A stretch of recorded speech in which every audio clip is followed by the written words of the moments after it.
I'm staring at this for like 2 days. Like, I seriously got the shakes to open this up. I can't wait. Hi, everybody. Welcome back to my channel. Let's do this. Let's open this. Yeah. Goodies. All right. One at a time. We got the sticker. Art Alternatives. Classic cotton 6x6 studio 3/4 inch profile canvas.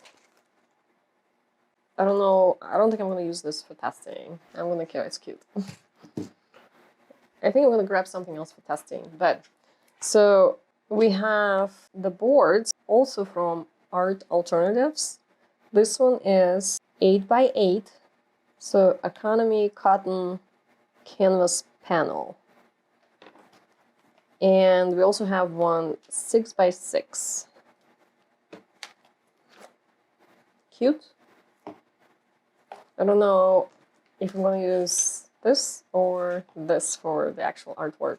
We'll decide. I have a canvas pad from Frederick's, so I'm going to use this for testing out the yummies inside. Let's start with the brushes first. So we have the Sapphire brush from Robert Simmons. It says watercolor brush, level 2. Okay. Oval wash. So just feels like a synthetic brush. Why is it watercolor? I don't think it should be for watercolor. S52. Now it's for everything else. I'm joking. Here's another brush. It looks kind of messed up a little bit. And it feels pretty soft. I don't know if I'm going to use this brush, but we'll see. So it's a fan brush from Robert Simmons, also Sapphire series, just number 6. This one just says 3/8 of an inch. One more item from Art Alternatives. There are 5 palette knives in here. 5. Let's see. I love palette knives. I usually use them on a larger canvas. And mine are usually like not in one piece plastic. It's like metal on a wood handle. I don't know. Anyways, so we have these plastic palette knives. I hope they're easy to clean. They're used to spread the color, and you can also use this to mix the colors on your palette before you apply it to your canvas. Looks like there's a little one also. This one is good for like moving the paints a little bit also in the right direction, making little tiny details. And the best part. This is awesome. So it's a Cobra water-soluble oil paints. New generation of oil paints. And this one is Study, so it looks like from the student series. Cute little packaging. What do we have in here? Ooh. Is that all their colors that they have? Some are super cute. Cobra Study always gives you splendid results with the same wonderful brush strokes and natural gloss as traditional paints. As you can thin Cobra with water, you no longer have to use solvents such as white spirit. Therefore, better for the environment as well as for your health. That's right. It's oils that dissolve with water. So 3 colors. Yellow ochre, slightly odd choice. Pyro Red. It looks more on the cooler side, but we'll see what kind of purple we can get out of it. And we have, this looks like ultramarine. Yep, Ultramarine Blue. So what do they have? Oh, that's nice. This one's opaque. They have light fastness information. Looks like they're all light fast. Opacity. It's probably the number of the color. The name of the color. How big are these guys? 10 mil. So, I mean, it's not like huge, but this is a testing set, so And they have the pigment information also. So these are high quality paints with everything that you would see on artist quality tubes, basically. They just have a little bit more filler. It also came with, check this out. I don't know if I need this much black, but white definitely. Like, it came with the full size 40 ml tubes of black and white. That's awesome. This one, they both look like they're opaque, so titanium white and ivory black, so not like super, super black. This one we usually use for like shading and stuff. But it's not gonna kill your mix, basically. If you put a little bit in there, it's not gonna go completely dark. So very cool. Let's see what the colors look like. And I think I want to make some blends with this too. So they're not going to dry out right away like acrylics. They are just like oils. It takes time to dry unless you have special mediums for them to dry faster. You guys see, it's pretty heavy body, right? There are just sitting there like blobs. And the blue. They're generously packed. Pretty sure we can squeeze a few paintings out of these little things. Let's look at the white and the black. Smell test. Not crazy. They do smell like oils a little bit. They smell more, I think, when you like put them on the canvas and it's sitting there for a couple days and you're going into your room. You definitely smell this oil smell. So this is our pure color, yellow ochre. And some people recommend having like a warm water for your brush so it's easier to clean. The next one we have is a Pyro Red and Ultramarine. So nice. Very nice, very creamy, very bright. I think I'm gonna use the white for blending, but let's see the black. See how it's not like you're crazy, just in your face black? All right, let's see what we're dealing with here. We'll probably end up adding a little bit more pigment on for the blends. But, so here's our yellow ochre. So what kind of green we can make? This may be too much. So it's not gonna be like your nice, greeny green because the yellow is darker. But you can get this nice kind of a olivey, still a green color. How about orange? Nice orange. It's a little bit kind of on a neutral side, not like in your face again. Again, because of the yellow ochre. You know, look great. A little bit of white in here. It's like a skin tone. Look at that. Very nice. Nice skin color. I'm afraid to go into this dark. See how we can darken up this mix right away, but it's not completely dark. Let's see. Purple.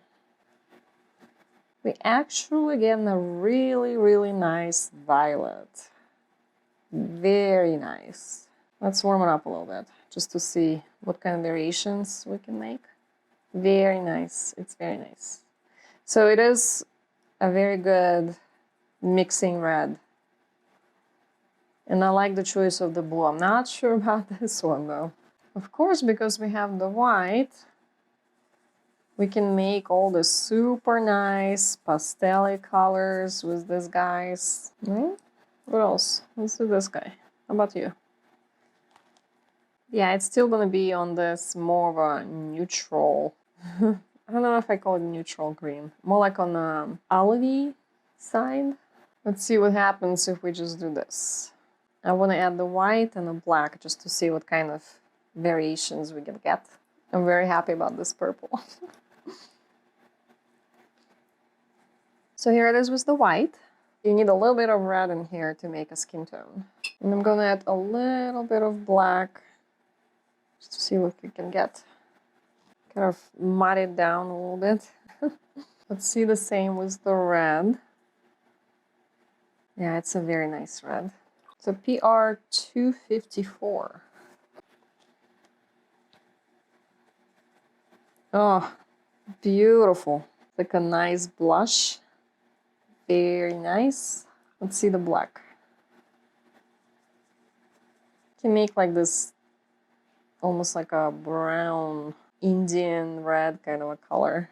Like a brown reddish. And let's see. Oh, blue. Beautiful. Very nice. Very nice. See it a little darker. Very nice. It's almost like indigo you can make. All right, let's see what kind of brown we can make. I'm gonna put a little bit more of this yellow ochre. So I'm gonna make a little bit of orange. The red is pretty strong. And I'm gonna make, maybe we can just add, we'll see if we can just add this into purple. But let's go make some purple.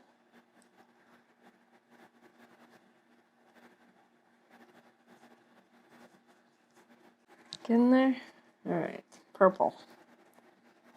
So I like the, oh, that makes it a little bit better. Okay, I think we have enough red in here. So, can make a dark brown. Yeah, nice. And let's see if I can just add this in here. We can add like a, so this is more over this neutral brown. How about a little bit warmer? Let's warm it up a little bit. Let me see here, let me see here if I'll warm it up a little bit. Yeah, this one we can almost get like a burnt sienna out of here. This one's a little bit, I need a bit more yellow. Yeah, this is a very nice brown. And how about this one? Let's see. We warm up this guy a little bit. What do we get? I think I'm gonna stick with purple and orange for the brown. I like this brown better. But this one is more, you can mix this brown. This is more almost like a neutral tint. That's not neutral. Maybe it's like raw umber-ish, kind of somewhere in that category. Actually, let's do this. Let's add a little bit of dark in here. We can darken it up a little bit. How about this guy? We can also darken this a little bit if we wanted to, really quick. Use the ivory black. See how the color's changing slightly? Beautiful, beautiful. Look at all these colors. I really like the skin tone that we made. I'm not a huge fan of the green over here. I really like the purple and the browns that we can mix. Very nice red, very nice blue. Very fun. Let me show you really quick with the knives. Usually, when I'm doing the background and I want to have this uneven feel to my canvas, basically, I'll go put the color like randomly. Well, they need to be colors that are close to the family or whatever the look you're going for, of course. Maybe you have a little bit of white. I like to put white in here because that will create an interesting variations. And maybe we have black, just because we have black over here. Let's do this guy. And then you just go with your palette knife and just kind of drag your colors through, and then you can change directions and create this textured background really, really fast. You can also keep layering it. It's more for acrylics than oils, but you can also do it with oils. However, if you're putting this on the background with oils, you probably want to add quick dry and medium in here so it doesn't take forever to dry. Otherwise, these are oils, even though they are soluble with water, meaning you can cut them with water like I was doing here. You probably don't want to cut it this much. You can wash your brushes in water with soap and your brushes are going to be fine. You don't need a spirit of any kind to clean your brushes or to stain your paints, basically. Use water. That's why they're water soluble. It's a very, very cool product. And we have the primaries and the black and white in large quantities. So let's make something. This was super fun. I used the larger board that came with the box to get a feel for the paints, and with the larger brushes, I decided to use my own canvas instead for the artwork. Mine is in 11 by 14. I wish I had something a little smaller, but this is the smallest that I had and in similar quality. I ended up using the palette knife more, first for mixing the colors on the palette, then in some cases for spreading the paint on the canvas and the highlighting. The fan brush I didn't use, it's soft and has long bristles. Not sure how it would work with this medium. The other brush worked really well, but I also feel like it was a little bit too soft. Paints themselves, they work better when used as their own consistency, or you probably want to add a medium instead of water to thin it. Water created funky texture, I didn't like it in the paint. They are buttery, soft, and thick. They hold the body really well, but they don't spread as easily because they're so thick. We got good color mixes, so the pigments in there are very good. I feel like they're vibrant and saturated and work just like artist quality Cobra paints. So very good to get a feel for the paints, how to use them, what you can do with them, what kind of mixes you can do. Also, since they're not as expensive, I feel like I'm not watching the amount of pigment that comes out of the tube, and I just use as much as I want. They want a good thick layer on your canvas to work as they intended. Of course, you need to be careful with layering. If your layer underneath is wet, you don't want to mix it in with your other layer. They're beautiful for blending. Since they take a long time to dry, you can come back the next day and the next day and not worry about leaving non-blended parts because your paint dried. Without a medium, it takes about a month to mostly dry. Different pigments have different drying times, of course, and it takes about 6 months before you can varnish it, so this is when it's really dry. With the fast drying medium, with thin layer, it takes about 24 hours, sometimes couple days, and the paint will set. Very cool box from Paletteful Packs this month. Love not limited colors and ability to create something that I can actually hang on a wall. Thank you so much for watching. Please like, subscribe, love to all, and have a great day.